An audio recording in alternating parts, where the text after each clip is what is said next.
دعا کی فضیلت کے حوالے سے قرآن و احادیث میں کیا احکامات ہیں؟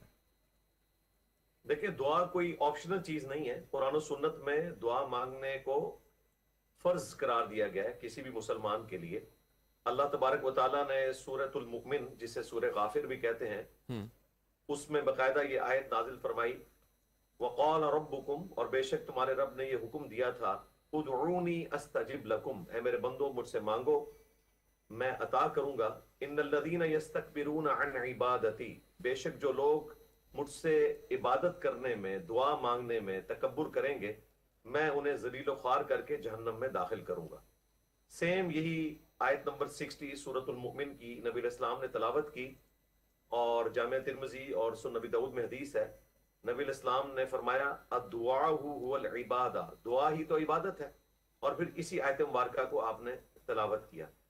پھر جو رمضان مبارک سے متعلق رکوع ہے سورۃ البقرہ میں، اس میں واضح آیا وَإِذَا سَأَلَكَ عِبَادِي عَنِّي فَإِنِّي قَرِيبٌ، اے میرے محبوب صلی اللہ علیہ وآلہ صلی اللہ وسلم، علیہ جب وسلم. میرے بندے آپ سے میرے متعلق پوچھتے ہیں تو آپ فرمائیے میں تمہارے بالکل قریب ہوں.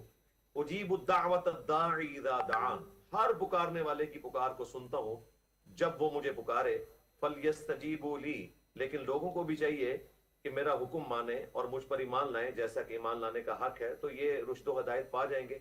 تو یہ ون وے ٹریفک نہیں ہے، ہم نے اللہ کی طرف رجوع لانا ہے. اللہ تبارک و تعالی ہماری دعاؤں کو سننے والا ہے.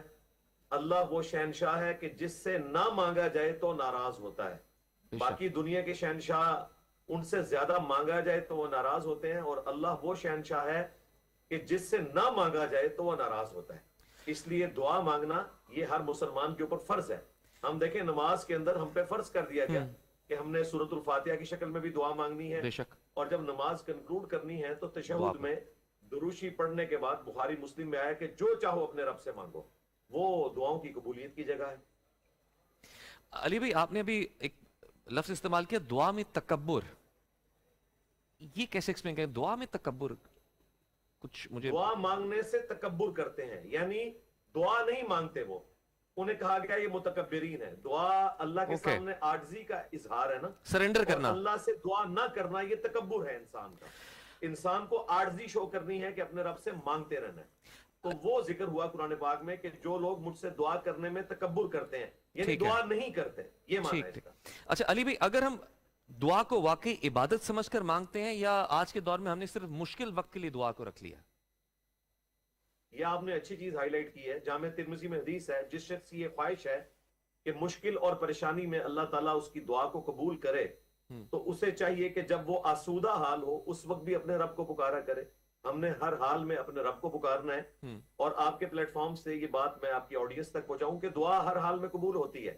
جامعہ ترمذی میں اور مسند احمد میں یہ حدیث ہے، نبی علیہ السلام نے فرمایا کہ دعا کبھی بھی رد نہیں جاتی. یا تو جو تم نے مانگا وہ تمہیں دے دیا جائے گا، یا اس کے بدلے میں کوئی اچھا نعم البدل دے دیا جائے گا، یا کوئی مصیبت ٹال دی جائے گی، یا پھر قیامت کے دن کے لیے دعا کو سٹور کر دیا جائے گا.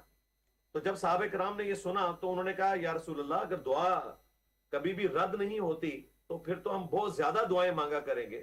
تو نبی علیہ السلام نے فرمایا کہ اللہ تعالیٰ بھی بہت زیادہ دعائیں قبول فرمانے والا ہے. بے شک. لیکن دعا کا ایک پروٹوکول ہے.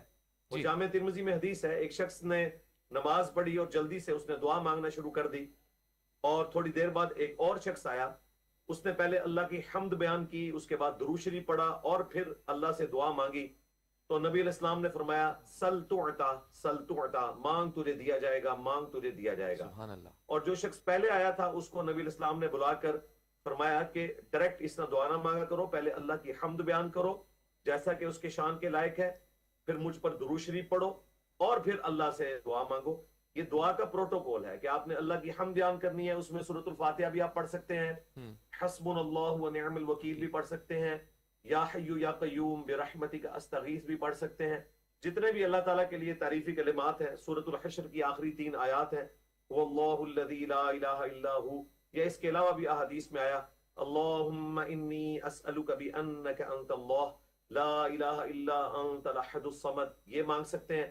اس کے بعد دروشی پڑھیں اللہم صلی علی محمد وعلی آل محمد، اور پھر دعا مانگیں، انشاءاللہ دعا قبول ہوگی. اور دیکھیں نماز میں یہی ترتیب ہے، ہم نماز میں پہلے اللہ کی حمد کرتے ہیں، بے شک. التحیات للہ والصلوات والطیبات، اس کے بعد ہم پھر درود شریف پڑھتے ہیں اور اینڈ پہ جا کے دعا مانگتے ہیں. تو نماز میں بھی دعا کی ترتیب یہی ہے، اللہ کی حمد، درود شریف اور پھر دعا.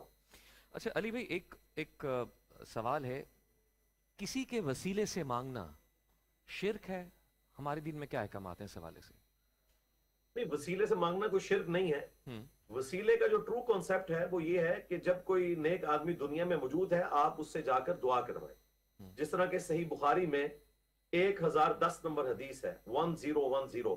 ٹھیک ہے. سیدنا انس بن مالک کہتے ہیں کہ جب حضرت عمر فاروق رضی اللہ تعالیٰ عنہ کے دور خلافت کے اندر قحط پڑ جاتا تو وہ اللہ کے حضور دعا کرتے، اِنَّا كُنَّا نَتَوَسَّلُ إِلَيْكَ بِنَبِيِّنَا. یہ صحیح بخاری کے الفاظ ہیں. بے شک اے اللہ، پہلے ہم تیرے نبی کے ذریعے تیری طرف متوجہ ہوتے تھے اور تو ان کی دعا کی برکت سے ہم پر رحمت کی بارش نازل فرماتا تھا. اب ہم تیرے نبی کے چچا کو وسیلہ کے طور پر لے کر آئے ہیں، ان کی دعا کی برکت سے بارش نازل فرما. تو بارش نازل ہو جاتی تھی. تو صحیح وسیلہ شخصی یہ ہے کہ جو نیک آدمی موجود ہے اس سے جا کر آپ دعا کروائیں. اب نبی الاسلام کی مبارک زندگی تک صحابہ کرام آپ سے دعا کرواتے تھے اور آپ کی وفات کے بعد آپ کے چچا کو لے کر آئے اور ان سے دعا کروائی اور وہ دعا قبول ہوئی.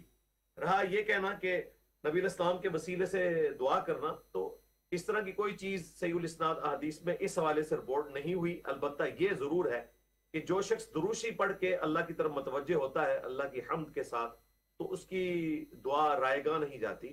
اور اسی طریقے سے صحیح مسلم میں حدیث ہے، جو اذان کا جواب دے یعنی وہی کلمات ریپیٹ کرے اور پھر مجھ پر ایک دفعہ درود شریف پڑھے، اللہ اس پر 10 رحمتیں نازل فرمائے گا. اس کے بعد وہ الوسیلہ والی دعا مانگے تو قیامت کے دن میری شفاعت اس کے حق میں اللہ تعالیٰ قبول کر لے گا. علی بھی آج سوشل میڈیا کے دور میں جب ہم دیکھتے ہیں کہ ہمارے یہاں نا دعا بھی بہت ایک سٹیٹس کے حد تک محدود ہوتی جا رہی ہے. جیسے آپ کسی کا نارمل فیڈ بیک دیکھیں، لوگوں کا جو ایک سوشل میڈیا کا ہوتا ہے، نارمل دنوں میں ہر طرح کی ویڈیوز ہوتی ہیں، جمعے کے دن سے دعائیں لگا رہے ہوتے ہیں. کیا ہم نے دعا کو بھی صرف سٹیٹس تک محدود کر دیا؟ بالکل ایسے ہی ہے، دعا کو سٹیٹس تک ہی محفوظ کر دیا ہے ہم نے اور ادھر تک ہی محدود کر دی ہے. دعا تو 24 گھنٹے مانگنی ہے بھائی. خود نماز جو ہے وہ دعا کی ایک اعلیٰ ترین شکل ہے. دیکھیں آغاز ہی سورۃ الفاتحہ سے ہو رہا ہے، اس میں دعائیں ہیں، پرفیکٹ دعا ہے اور اینڈ بھی دعاؤں پر ہو رہا ہے. تو دعا تو ہر وقت مانگنی ہے. اور نبی الاسلام کے جو صبح شام کے اذکار ہیں، فرض نماز کے بعد کے اذکار ہیں، وہ سب کی سب دعائیں ہیں، وہ آنی چاہیے. صبح شام انسان کو ایٹ لیسٹ ایک دعا میں بتا دیتا ہوں آپ کے پلیٹ فارم کی بسم برکت سے اللہ، لوگوں تک پہنچ جائے. بسم اللہ. اگر کوئی اور دعا یاد ہو یا نہ ہو تو بخاری اور مسلم دونوں میں حدیث ہے. انس بن مالک کہتے ہیں نبی الاسلام کوئی اور دعا مانگے یا نہ مانگے، آپ ایک یہ جامع دعا، کمپریہنسو دعا مانگا کرتے تھے. اللہم ربنا آتینا فی الدنیا حسنہ وفی الآخرۃ حسنہ وقینا عذاب النار. سورۃ البقرہ کی آیت نمبر 201 ہے. جی قرآن میں تو ربنا آتینا فی الدنیا آیا ہے اور حدیث میں اللہم ربنا آتینا فی الدنیا بخاری اور مسلم میں آیا. دونوں الفاظ درست ہیں، دونوں جمع کر لیں. اللہم ربنا آتینا فی الدنیا حسنۃ وفی الآخرۃ حسنہ وقینا عذاب النار. اے رب ہمارے ہمیں دنیا میں بھی بھلائی عطا فرما، آخرت میں بھی بھلائی عطا فرما اور آخرت کی سب سے بڑی بھلائی عطا فرما، یعنی ہمیں جہنم کے عذاب سے بچا لے. صحیح مسلم میں ایک حدیث ہے، ایک صحابی اتنے بیمار ہوئے کہ وہ ہڈیوں کا پنجر بن گئے. نبی الاسلام ان کی عیادت کے لیے گئے تو آپ نے کہا کہ تو اللہ سے کیا مانگتا ہے؟ تو اس نے کہا کہ یا رسول اللہ، میں اللہ سے کہتا ہوں جو مجھے آخرت میں عذاب دینا ہے دنیا ہی میں دے لے. تو نبی الاسلام نے کہا سبحان اللہ، تو اللہ کے عذاب کو برداشت کر سکتا ہے؟ اور تجھے تو چاہیے تھا کہ تو اللہ سے کہتا ربنا آتینا فی الدنیا حسنہ وفی الآخرۃ حسنہ وقینا عذاب النار. یعنی یہ فنیٹک اپروچ نہیں ہونی چاہیے. تو دنیا میں بھی بھلائی اللہ سے مانگ، آخرت میں بھی مانگ. جب اس نے یہ دعا مانگی تو وہ دوبارہ سے صحت مند ہو گیا.